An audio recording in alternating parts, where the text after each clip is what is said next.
दोस्तों, आज मैं आपको एक ऐसा सच्चा वाकया सुनाने जा रहा हूं जिसे सुनकर आपका दिमाग घूम जाएगा।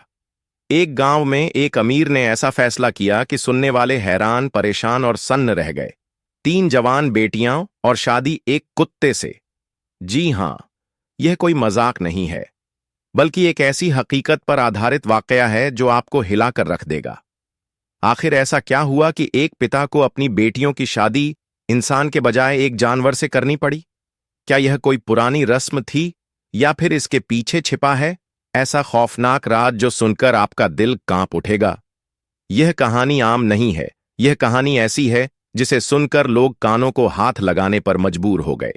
पूरा वाकया जानने के लिए वीडियो को आखिर तक देखें, क्योंकि आगे जो आप सुनने वाले हैं वह आपकी सोच से भी ज्यादा खतरनाक है।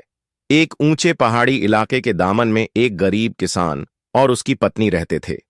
वे रोजी कमाने के लिए मेहनत मजदूरी करते और खेती बाड़ी से अपना गुजारा चलाते।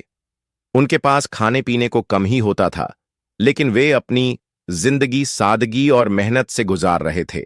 वक्त के साथ साथ उनकी उम्र ढलने लगी, ताकत कमजोर पड़ने लगी और एक दिन दोनों ने आपस में बात की, कितना अच्छा होता अगर हमारा भी कोई बच्चा होता जो हमारी जमीन की देखभाल करता, हमारा सहारा बनता और हमारे बुढ़ापे में हमारा ख्याल रखता। उन्होंने ईश्वर से सच्चे दिल से दुआ मांगी। कुछ महीनों बाद किसान की पत्नी गर्भवती हो गई और जब वक्त पूरा हुआ तो उनके यहां बच्चा पैदा हुआ। लेकिन वह कोई इंसानी बच्चा नहीं, बल्कि एक कुत्ता था। किसान हैरान रह गया और बोला, यह तो बहुत अजीब बात है। ये कुत्ता है, इसकी आंखें कितनी लाल और चमकदार हैं। इसे घर में रखने से क्या फायदा? चलो इसे बाहर छोड़ आते हैं। मगर किसान की पत्नी ने मना कर दिया और कहा, ईश्वर ने हमें यह दिया है, हमें नाशुक्र नहीं होना चाहिए। यह हमारे लिए बच्चा ही है, इसे पालना हमारा फर्ज है। यूं दोनों पति पत्नी ने उस कुत्ते को घर में ही रख लिया। वे उसे अपनी औलाद की तरह पालते और उसे खाने पीने की हर चीज देते। वक्त गुजरता गया, 3 साल बीत गए और कुत्ता बड़ा होता गया। उसने अपने माँ बाप को दिन रात खेतों में काम करते देखा और एक दिन बोला, माँ, मुझे आटे की 2 रोटियां दे दो। मैं अमीर के महल जाऊंगा और उनसे मुलाकात करूंगा। वहां उनकी 3 बेटियां हैं। मैं उनसे कहूंगा कि वे अपनी एक बेटी की शादी मुझसे कर दें। बूढ़ी माँ हैरान रह गई और बोली, बेटा, ये कैसी मजाक की बातें कर रहे हो? कोई इंसान अपनी बेटी का हाथ किसी कुत्ते के हाथ में कैसे दे सकता है? मगर कुत्ता मुस्कुराकर बोला, मां, आप बस मुझे रोटियां दे दें, मैं एक ऐसी चीज लेकर आऊंगा जो आपके काम आएगी। बूढ़ी मां ने हैरानी से उसे 2 रोटियां दे दी, मगर साथ ही नसीहत की, बेटा, होशियार रहना, अमीर के मुहाफिज तुम्हें देखकर कहीं नुकसान ना पहुंचा दें। कुत्ता बोला, मां, आप बेफिक्र रहें। अगले दिन बूढ़ी मां ने एक बड़ी सी रोटी बनाई और उसे एक थैले में डाल दिया। कुत्ते ने थैला अपने कंधे पर लटकाया और शान से चलता हुआ पहाड़ी रास्ते पर रवाना हो गया। पहाड़ के दामन में अमीर का आलीशान महल था। जब वह महल के दरवाजे पर पहुंचा तो जोर से आवाज दी, अमीर साहब, अमीर साहब, दरवाजा खोलें। अमीर ने जब दरवाजे पर खटखटाने की आवाज सुनी तो अपने नौकर को बाहर देखने के लिए भेजा। नौकर बाहर गया और जो कुछ देखा वह हैरान रह गया। वह फौरन वापस आया और अमीर से बोला, मालिक, यह तो बहुत अजीब बात है। एक छोटा सा कुत्ता दरवाजे पर खड़ा है और आपको पुकार रहा है। दूसरे नौकरों ने सुना तो हैरानी से कहा, मालिक, यह जरूर कोई जादुई मखलूक होगी। इस पर राख डालकर भगा देना चाहिए। लेकिन अमीर ने इनकार कर दिया और बोला, नहीं नहीं, यह जरूरी नहीं कि यह कोई भूत प्रेत हो सकता है कि कोई मदद मांगने आया हो। मैं खुद देखता हूं कि यह क्या कहता है। अमीर बाहर आया और कुत्ते से पूछा, तुम यहां क्या करने आए हो? हम तुम्हारे लिए क्या कर सकते हैं? कुत्ता बड़े आत्मविश्वास से बोला, मैं अपनी किस्मत आजमाने आया हूं अमीर साहब। आपकी 3 बेटियां हैं, मैं उनमें से एक से शादी करना चाहता हूं। मैं आपका दामाद बनने आया हूं। आप मुझे अपनी एक बेटी का हाथ दे दें। यह सुनते ही अमीर के सभी नौकर हैरान रह गए और एक दूसरे की ओर देखने लगे। अमीर भी हैरानी से बोला, तुम यह कैसी बेतुकी बात कर रहे हो? पहले अपनी शक्ल तो देखो। तुम एक कुत्ता हो और मेरी बेटियां बहुत खूबसूरत हैं। कई बड़े बड़े अमीरों ने उनसे शादी करने की ख्वाहिश जाहिर की है। अमीर ने गुस्से में कहा, मैंने सबको मना कर दिया था, तो फिर मैं एक कुत्ते को अपनी बेटी कैसे दे दूं? जाओ, फालतू बातें मत करो। कुत्ता मुस्कुराकर बोला, अच्छा, इसका मतलब यह है कि आप मुझसे अपनी बेटी की शादी नहीं करेंगे? कोई बात नहीं, अगर आप मेरी बात नहीं मानेंगे तो मैं हंसना शुरू कर दूंगा। यह सुनकर अमीर का चेहरा गुस्से से लाल हो गया। वह पैर पटक कर बोला, बदतमीज जानवर, तेरा दिमाग खराब हो गया है। अगर हंसना है तो जा, बाहर जाकर हंस। कुत्ता जोर से हंसने लगा और उसकी हंसी की आवाज इतनी जोरदार थी कि जमीन कांपने लगी। अमीर के महल की ऊंची ऊंची दीवारें हिलने लगीं। ऐसा लगने लगा जैसे महल अब भी जमींदोज हो जाएगा। दीवारों में दरारें पड़ने लगीं। पूरा आसमान धूल, मिट्टी, कंकड़ और पत्थरों से भर गया। सूरज और आसमान धुंध में छिप गए और चारों ओर धूल ही धूल नजर आने लगी। अमीर के महल में हाहाकार मच गया। घर के सभी लोग, नौकर चाकर एक दूसरे से टकरा रहे थे। अंधेरे में किसी को कुछ दिख नहीं रहा था। हर तरफ चीख पुकार मची थी। किसी को समझ नहीं आ रहा था कि यह सब क्या हो रहा है। आखिरकार अमीर ने मजबूर होकर कहा, ऐ कुत्ते साहब, रहम करें, अपनी हंसी बंद करें। मैं अपनी सबसे बड़ी बेटी की शादी आपसे कर दूंगा। यह सुनते ही कुत्ता खामोश हो गया। हवा धीरे धीरे थम गई। महल और सारी इमारतें अपनी जगह शांत हो गईं। अमीर ने बेबसी में अपनी सबसे बड़ी बेटी को कुत्ते के हवाले कर दिया। उसने 2 घोड़े मंगवाए, एक अपनी बेटी के लिए और दूसरा उसके दहेज के सामान के लिए। लेकिन अमीर की बड़ी बेटी कुत्ते से शादी करने के लिए बिल्कुल भी राजी नहीं थी। उसने चुपके से अपने पास 2 पत्थर के टुकड़े रख लिए ताकि जरूरत पड़ने पर काम आ सके। कुत्ता रास्ता दिखाने के लिए आगे आगे चलने लगा और अमीर की बेटी उसके पीछे पीछे घोड़े पर सवार होकर चलने लगी। रास्ते में वह यही कोशिश करती रही कि उसका घोड़ा तेज चले और वह कुत्ते को अपने पैरों तले कुचल दे, मगर कुत्ता कभी दाएं कूदता, कभी बाएं, कभी छलांग लगाता। वह इतनी चालाकी से हरकत कर रहा था कि अमीर की बेटी के लिए उसे कुचलना नामुमकिन था। आखिरकार वह इतनी नाराज हो गई कि जब कुत्ता उसके करीब आया तो उसने जल्दी से अपना पत्थर निकाला और कुत्ते को मारने की कोशिश की, मगर कुत्ता फुर्ती से कूद गया और पत्थर निशाने से चूक गया। यह देखकर कुत्ता गुस्से में आ गया। इस हरकत से नाराज होकर वह रास्ते से पलट गया और अमीर के महल की तरफ वापस चल पड़ा। जब वे दोनों महल के करीब पहुंचे तो कुत्ता अमीर की बेटी को वहीं छोड़कर सीधा अमीर के पास आया और बोला, अमीर साहब, हम दोनों की आपस में बिल्कुल नहीं बनती, इसीलिए मैं इसे वापस छोड़ने आया हूं। कुत्ता अमीर से बोला, अमीर साहब, अगर आपकी बड़ी बेटी मेरे साथ खुश नहीं तो मुझे अपनी दूसरी बेटी दे दें जो मेरे साथ जाने को तैयार हो। अमीर गुस्से में आग बबूला हो गया और दहाड़ कर बोला, तुम कितने बदतमीज हो, जरा अपनी हैसियत का तो ख्याल करो। मैं अपनी एक बेटी को तुम्हारे हवाले कर चुका हूं और अब तुम दूसरी की बात कर रहे हो। मैं तुम्हें अपनी दूसरी बेटी हरगिज नहीं दूंगा। अमीर गुस्से से कांपने लगा और आगे बोला, जानते हो मैं कौन हूं? मैं इस इलाके का अमीर हूं। यह कोई मजाक नहीं कि तुम आकर मेरी बेटियों में से किसी को भी अपनी मर्जी से ले जाओ। कुत्ता मुस्कुराकर बोला, तो इसका मतलब यह है कि आप राजी नहीं हैं। ठीक है, तो फिर मैं चीखना शुरू करता हूं। अमीर ने सोचा कि अगर कुत्ता चीखे तो कोई ज्यादा परेशानी नहीं होगी। बस उसकी हंसी खतरनाक थी। उसने लापरवाही से कहा, ठीक है, जितना चाहो चिल्लाओ, हमें तुम्हारी मामूली धमकियों से डरने वाले नहीं। ये सुनते ही कुत्ता चीखने लगा और उसकी आवाज इतनी भयानक थी जैसे रात के अंधेरे में बिजली कड़क रही हो। चारों तरफ गड़गड़ाहट गूंजने लगी। पहाड़ों से नदियों में पानी बहने लगा।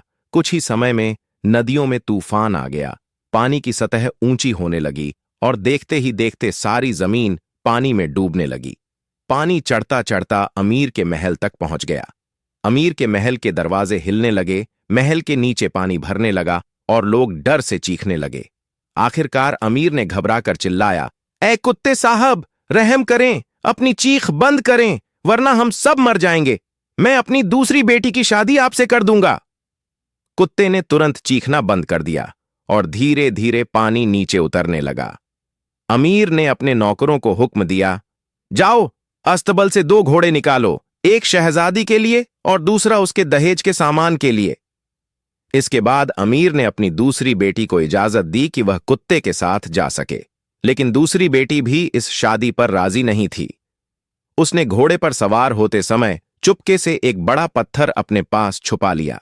रास्ते में वह भी अपनी बड़ी बहन की तरह कुत्ते को अपने घोड़े के पैरों तले कुचलने की कोशिश करती रही, मगर कुत्ता हमेशा दाएं बाएं छलांग लगाकर खुद को बचा लेता। आखिरकार एक मौके पर अमीर की दूसरी बेटी ने पत्थर निकाला और कुत्ते पर फेंकने की कोशिश की, मगर वह भी नाकाम रही। उसके दिल में गुस्सा और बेबसी भर गई और वह अपनी बड़ी बहन की तरह वापस लौटने लगी। जब वह अमीर के महल पहुंची तो कुत्ता उसके पीछे आया और बोला, शहजादी, हमारे नसीब में एक साथ रहना नहीं लिखा था, तुम अपने घर वापस जा सकती हो। यह कहकर कुत्ते ने उसके घोड़े की लगाम पकड़कर उसे वापस भेज दिया। फिर कुत्ता अमीर के सामने आया और अमीर के हाथ में उसकी दूसरी बेटी का हाथ थमाते हुए बोला, अमीर साहब, अब आप अपनी सबसे छोटी बेटी की शादी मुझसे कराना चाहते हैं? अमीर गुस्से से चिल्लाया, नहीं, कभी नहीं।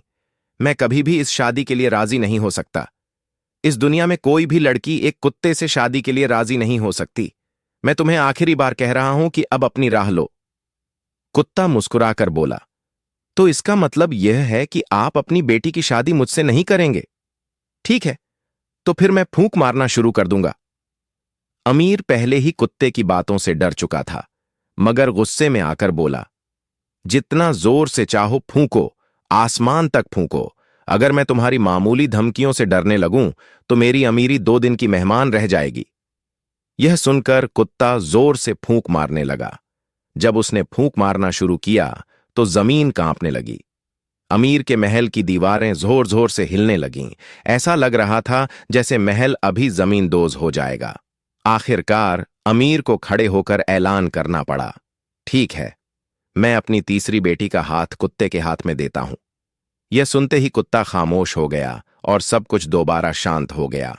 अमीर की तीसरी बेटी अपनी बड़ी बहनों की तरह नहीं थी। उसके दिल में रहम था, वह नेक और शरीफ थी। अमीर की तीसरी बेटी ने सोचा, यह कुत्ता कोई आम कुत्ता नहीं लगता, बल्कि बहुत होशियार और समझदार मालूम होता है। यह सोचकर वह उसके साथ जाने के लिए राजी हो गई। कुत्ता उसे अपने घर ले आया। जब कुत्ते की मां ने दरवाजे पर आकर उन्हें देखा तो हैरान रह गई। उसने खुश होकर सोचा, मेरा बेटा कितना खूबसूरत और समझदार है, और मेरी बहू भी कितनी नेक और खूबसूरत है। अमीर की बेटी बहुत मेहनती थी। वह रोज अपनी सास के साथ खेतों में काम करने जाती थी। उसकी बूढ़ी सास उससे बेहद मोहब्बत करने लगी और वह भी अपनी सास का बहुत सम्मान करती थी। दोनों बहुत खुश थीं और हंसी खुशी जिंदगी बिता रही थीं। घोड़ों की दौड़। पतझड़ का मौसम आया और गांव में हर साल की तरह घोड़ों की एक बड़ी दौड़ आयोजित होने वाली थी। कुत्ते की मां की भी यह ख्वाहिश थी कि इस साल वह यह दौड़ देखने जाए। उसने कुत्ते से कहा, बेटा, चलो हम भी दौड़ देखने चलते हैं। कुत्ता बोला, मां, रास्ते में बहुत से पहाड़ और नदियां आती हैं, तुम जाओ, मैं यहीं रहूंगा। यह सुनकर उसकी मां अकेली चली गई और कुत्ते के घर के बाकी सभी लोग भी घोड़ों की दौड़ देखने रवाना हो गए। घोड़ों की दौड़ पूरे 7 दिन तक चलती थी। दौड़ के आखिरी 3 दिन सबसे ज्यादा अहम होते थे। हर रोज जो भी व्यक्ति जीतता उसकी गांव में बहुत इज्जत की जाती और लोग उसे अपने घरों पर दावत के लिए बुलाते। तीसरे और आखिरी दिन जब घोड़ों की फाइनल दौड़ शुरू होने ही वाली थी, एक रहस्यमय घुड़सवार, एक चमकीला नकाब पहने कीमती पोशाक में सजा हुआ नौजवान घुड़सवार मैदान में दाखिल हुआ। वह एक खूबसूरत और तेज रफ्तार घोड़े पर सवार था। जब उसने लोगों से आखिरी घोड़ों की दौड़ में हिस्सा लेने की इजाजत मांगी तो सब हैरानी से उसकी तरफ देखने लगे। जब घोड़ों की दौड़ शुरू हुई तो ऐसा लग रहा था जैसे उसका घोड़ा जमीन पर नहीं बल्कि हवा में दौड़ रहा हो। उस दिन आखिरी घोड़ों की दौड़ का विजेता वहीं था। घोड़ों की दौड़ के मैदान में मौजूद तमाम लोग, नौजवान, बुजुर्ग और लड़कियां उस शहजादे जैसे घुड़सवार की तरफ खींचने लगे। हर कोई हैरान था कि यह कौन है, कहां से आया है, कहां रहता है। मगर जैसे ही शाम होने लगी, वह घुड़सवार चुपचाप अपने घोड़े पर सवार हुआ और बिना कुछ कहे वहां से चला गया। वह उसी गांव की तरफ रवाना हुआ जहां कुत्ता, उसकी मां और उसकी पत्नी रहते थे। अमीर की बेटी उस रहस्यमय घुड़सवार के बारे में सोचती रही। यह घुड़सवार आखिर कहां से आया था और कहां चला गया? वह भी उसके हुस्न और चमकते चेहरे पर फिदा हो चुकी थी। वह भी जानना चाहती थी कि वह कौन है। वह दिन ढलने से पहले ही क्यों चला जाता है? वह सोचने लगी शायद वह घुड़सवार बहुत दूर रहता हो। जब वह घर लौटी तो उसके दिमाग में बस उसी घुड़सवार का ख्याल घूम रहा था। वह दूसरी औरतों की तरह उसी के बारे में सोचती रही। कुत्ता सब कुछ पहले से कैसे जानता था? जब अमीर की बेटी और उसके घर के लोग वापस पहुंचे तो कुत्ता दरवाजे पर खड़ा मिला। जैसे ही उन्होंने घोड़ों की दौड़ की बातें सुनानी शुरू की, वह आगे बढ़कर खुद ही सब कुछ बताने लगा। यह सुनकर सब हैरान रह गए कि कुत्ता सब कुछ पहले से कैसे जानता है। यहां तक कि वह उस खूबसूरत घुड़सवार के बारे में भी जानता था जिसने आज दौड़ जीती थी। अमीर की बेटी के दिमाग में सोचों का तूफान उठने लगा। यह कैसे मुमकिन है? अगर यह दौड़ में गया ही नहीं तो इसे सब कुछ कैसे मालूम हो जाता है? वह घुड़सवार दिन ढलने से पहले ही क्यों चला जाता है? क्या वाकई इस दुनिया में ऐसा कोई घुड़सवार हो सकता है? और कुत्ता यह सब कैसे जानता है? यह सवाल उसके दिमाग में घूमते रहे और आखिरकार उसने फैसला कर लिया कि वह इस राज्य का पता लगाकर रहेगी। अगली घोड़ों की दौड़ में राज खुलने वाला था। अगले साल फिर घोड़ों की दौड़ का मेला आया। अमीर की बेटी भी मेले में गई और उसने सारे काम किए, मगर आखिरी दिन जब फाइनल दौड़ होने वाली थी, उसने अपनी सास से कहा, अम्मी जान, मेरे सिर में बहुत दर्द हो रहा है। मैं घर जाना चाहती हूं। कृपया मुझे खच्चर दे दीजिए। उसकी सास और ससुर उसका बहुत ख्याल रखते थे। उन्होंने फौरन खच्चर दे दिया और कहा, ठीक है बेटी, तुम आराम से घर चली जाओ। जैसे ही वह अपने सास ससुर की नजरों से ओझल हुई, उसने खच्चर को तेजी से अपने घर की तरफ भगाया। जब अमीर की बेटी घर पहुंची तो उसने सबसे पहला काम यह किया कि कुत्ते को तलाश किया, लेकिन वह कहीं भी नजर नहीं आया। मगर फिर एक कोने में उसे कुत्ते की खाल पड़ी दिखाई दी। यही वह खाल थी जो वह हर वक्त पहने रखता था। उसने खाल को उठाया और उसकी आंखों से खुशी के आंसू बहने लगे। मैं कितनी खुशकिस्मत हूं, मेरा शौहर कितना खूबसूरत है और घुड़सवारी में कितना माहिर है, मैं उसके लायक भी नहीं हूं। आज वह इतनी खुश थी कि बार बार आंसू पहुंचने की कोशिश कर रही थी, मगर आंसू रुक ही नहीं रहे थे। वह बार बार कुत्ते की खाल को देखती और सोचती, मेरे शौहर को यह गंदी खाल नहीं पहननी चाहिए। वह इतने बदसूरत रूप में क्यों रहता है? यह उसके लायक नहीं है। उसे इस खाल से शदीद नफरत हो गई और उसने इसे जला देने का फैसला कर लिया। जब मेरा शौहर यहां आएगा तो मैं उसे इस बदसूरत शक्ल में नहीं देखना चाहती। यह सोचकर उसने खाल को आग में डाल दिया। जैसे ही खाल जलने लगी, अचानक आसमान में बादल गरजने लगे और शहजादा बादलों की तरह उड़ता हुआ घोड़े पर सवार वहां पहुंचा। जैसे ही उसने अपनी बीवी को खाल जलाते देखा, उसका रंग डर के मारे पीला पड़ गया।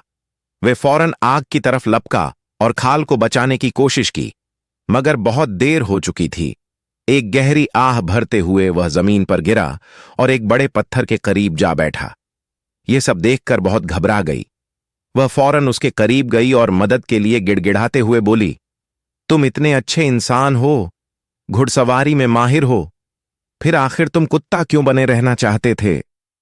शहजादा आहिस्ता से बोला, तुम बहुत जल्दी में थी। तुमने जो कुछ भी किया वह बहुत जल्दबाजी में कर दिया।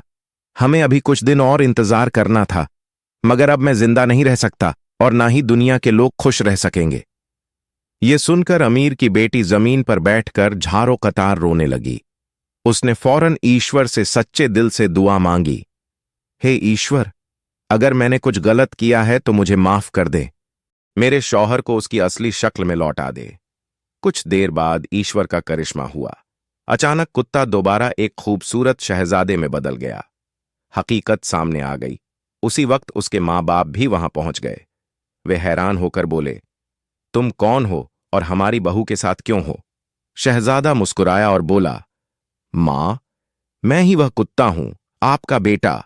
मुझे किसी ने श्राप दिया था कि मैं एक जानवर बन जाऊं। शहजादा अपनी असली इंसानी शक्ल में वापस आ चुका था और अमीर की बेटी की खुशी की कोई इंतहा न थी। कुत्ते की माँ और बाप हैरानी से अपने बेटे को इंसानी रूप में देख रहे थे और सब ईश्वर का शुक्र अदा कर रहे थे। लेकिन कहानी अभी खत्म नहीं हुई थी। जब अमीर को मालूम हुआ कि जिसे वह कुत्ता समझ रहा था वह दरअसल एक शहजादा था, तो उसके होश उड़ गए। यह कैसे मुमकिन है? मैंने तो इसे एक आम जानवर समझा था। जब शहजादे ने अपनी कहानी सुनाई कि कैसे उसे श्राप की वजह से जानवर बना दिया गया था, तो अमीर का दिल शर्मिंदगी से भर गया। मैंने अपनी बेटियों के साथ ज्यादती की। मैंने अपनी सबसे बड़ी और मंझली बेटी को उसके साथ जाने से रोका, जबकि हकीकत में वह एक शहजादा था। अमीर ने अपनी बड़ी बेटियों को बुलाया और उनसे कहा, देखो, तुम दोनों ने कुत्ते को मामूली समझकर छोड़ दिया, मगर वह हकीकत में एक शहजादा था। ईश्वर की रजा कुछ और थी और तुमने अपनी किस्मत को ठुकरा दिया। अमीर की बड़ी बेटियां यह सुनकर दिल ही दिल में जलने लगीं। हमने कुत्ते को छोड़ दिया था, मगर अब वह एक खूबसूरत शहजादा बन चुका है। दोनों बहनें हसद और अफसोस से रोने लगीं। अगर हम उसके साथ रहतीं, तो आज हम एक शहजादे की बीवियां होतीं, लेकिन अब सब कुछ बदल चुका था। शहजादा अमीर की सबसे छोटी बेटी के साथ खुश था और वे दोनों एक दूसरे से बेहद मोहब्बत करने लगे थे। नई आजमाइश का आगाज। लेकिन अचानक जब सब खुशियों में मशगूल थे, गांव में एक रहस्यमयी बूढ़ा शख्स आया। यह कौन है? लोग आपस में चहलकदमी करने लगे। बूढ़ा शख्स अमीर के दरवाजे पर आकर बोला, मुझे उस शहजादे से मिलना है जिसे श्राप दिया गया था। शहजादा बाहर आया और हैरत से पूछा, बाबा जी, आप कौन हैं और आप मुझे क्यों तलाश कर रहे हैं? बूढ़े की आंखों में आंसू थे। बेटा, मैं वही शख्स हूं जिसने तुम्हें श्राप दिया था। यह सुनकर सब हैरान रह गए। अमीर, उसकी बेटी, शहजादे के मां बाप और गांव के तमाम लोग दम बखुद खड़े रह गए। मगर बाबा, आपने मुझे श्राप क्यों दिया था? शहजादे ने अदब से पूछा। बूढ़े ने आह भरी और कहा, यह एक लंबी कहानी है, मगर वक्त आ चुका है कि मैं अपनी गलती का कफारा अदा करूं। बुजुर्ग ने एक गहरी सांस ली और शहजादे से कहा, यह श्राप तभी खत्म होगा जब किसी नेक दिल लड़की और उसके नेक मां बाप को मुझ पर रहम आएगा। तभी मैं अपने असली रूप में वापस आ सकूंगा। तुम लोगों के दिल में मेरे लिए हमदर्दी आई, इसीलिए आज मैं फिर से इंसान बन गया। अमीर की बेटी ने हैरानी से पूछा, मगर आपको श्राप किसने दिया था? शहजादे ने आह भरते हुए कहा, मैं एक बहुत बड़े बादशाह का इकलौता बेटा था, शहजादा अकरम। लेकिन मैं बहुत बिगड़ा हुआ था। दोस्तों की बुरी सोहबत में आकर मैंने एक मासूम लड़की के साथ जुल्म किया था। जब उस लड़की की मां को यह सब मालूम हुआ, तो उसने गम और गुस्से में मुझे श्राप दे दिया, जाओ, तुम इंसान के लायक नहीं, तुम एक जानवर बन जाओगे। दूसरे ही दिन मैं वाकई एक जानवर में बदल गया। शहजादा अकरम ने अफसोस से कहा, जब मेरे वालिद ने मुझे इस हालत में देखा तो वे सदमे से दुनिया छोड़ गए। मैं बेसहारा होकर जंगल की तरफ निकल गया और वहां मैं एक पेड़ के नीचे बैठकर झारों कतार रोने लगा।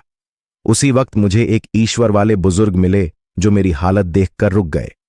उन्होंने मुझसे पूछा, बेटा, तुम क्यों रो रहे हो? मैंने उन्हें अपनी पूरी कहानी सुना दी। बुजुर्ग ने ईश्वर से दुआ की और मुझसे कहा, जिस दिन किसी नेक दिल लड़की के दिल में तुम्हारे लिए हमदर्दी पैदा होगी और वह तुमसे सच्ची मोहब्बत करेगी, तभी तुम अपने असली रूप में वापस आ सकोगे।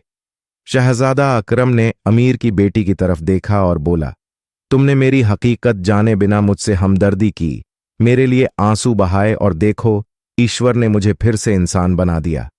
मां जी का कर्ज चुकाना। फिर शहजादा अकरम ने कहा, उन बुजुर्गों की अपनी बेटी का इंतकाल हो चुका था और मुझे लगा कि अगर उन्हें इसकी खबर मिली तो वे टूट जाएंगे। इसलिए मैंने उनकी बेटी को वहीं दफन कर दिया और खुद को उनकी औलाद के तौर पर पेश किया। जब मेरी मां होश में आई तो उन्होंने मुझे अपने बिस्तर पर पाया। अमीर ने शहजादे को गले लगाकर कहा, बेटा, मैंने तुम्हें पहचानने में देर कर दी, मगर अब तुम हमारे घर के दामाद नहीं बल्कि बेटे हो। इसके बाद सब खुशी खुशी जिंदगी गुजारने लगे और शहजादा अकरम ने अपनी जिंदगी को ईश्वर की रजा के मुताबिक गुजारने का फैसला किया। यह कहानी हमें सिखाती है कि इंसान का असली मकाम उसका दिल और उसके आमाल होते हैं, ना कि उसकी जाहिरी शक्ल और सूरत। लोगों की बाहरी शक्ल पर ना जाओ, उनके कर्म देखो। इस कहानी में अमीर की बड़ी बेटियां कुत्ते शहजादे को जाहिरी शक्ल की बुनियाद पर रद्द कर देती हैं, जबकि असल में वह एक नेक और सच्चा इंसान था। ईश्वर वचन। ईश्वर कहते हैं, मैं तुम्हारे रूप और धन को नहीं देखता, बल्कि मैं तुम्हारे दिल और कर्मों को देखता हूं। इस वचन से यह सबक मिलता है कि इंसान की कदर उसके अमाल और नियत से की जानी चाहिए, न कि उसकी बाहरी शक्ल व सूरत से। ईश्वर के यहां इज्जत तकवा की बुनियाद पर है, न कि हसब नसब। अमीर अपनी बेटियों की शादी दौलत और मर्द की बुनियाद पर करना चाहता था, जबकि असल इज्जत व शराफत ईश्वर की नजर में तकवा और नेकी की बुनियाद पर होती है। ईश्वर वचन। ईश्वर कहते हैं, ईश्वर तुम्हारी सूरतों और तुम्हारे माल को नहीं देखता, बल्कि वह तुम्हारे दिलों और आमाल को देखता है। ईश्वर कहते हैं, मैं अपने बंदे के गुमान के मुताबिक हूं, बस जब वह मुझे पुकारता है तो मैं उसकी दुआ कबूल करता हूं। इस वचन से साबित होता है कि ईश्वर हर उस दुआ को सुनता है जो खुलूस और यकीन के साथ मांगी जाए। दूसरों को माफ करने की फजीलत। कहानी के आखिर में शहजादा श्राप देने वाले बुजुर्ग को माफ कर देता है और उसके श्राप के पीछे छुपी आजमाइश को कबूल करता है। ईश्वर वचन। ईश्वर कहते हैं, जो शख्स लोगों को माफ कर देता है, ईश्वर उसे माफ कर देता है। कहानी में शहजादा अपने माँ जी की गलतियों को कबूल करता है और माफी का रास्ता इख्तियार करता है, जिससे उसकी आजमाइश खत्म हो जाती है। नतीजा, यह कहानी हमें बहुत से इस्लामी उसूलों की याद दिलाती है, जैसे कि जाहिरी शक्ल पर ना जाओ, बल्कि नियत और आमाल देखो। श्राप से बचो, क्योंकि मजलूम की दुआ कबूल होती है। ईश्वर हमेशा तौबा करने वालों को माफ करता है। सच्ची दुआ और नेकी का अजर ईश्वर जरूर देता है। किसी को हकीर ना समझो, क्योंकि ईश्वर जिसे चाहे इज्जत दे सकता है। ईश्वर हमें इन वचनों से सीखने और अमल करने की तौफीक दे। अगर आपको यह कहानी पसंद आई हो तो और भी ऐसी दिलचस्प कहानियां सुनने के लिए हमारा चैनल सब्सक्राइब करें और हमारी फैमिली का हिस्सा बनें।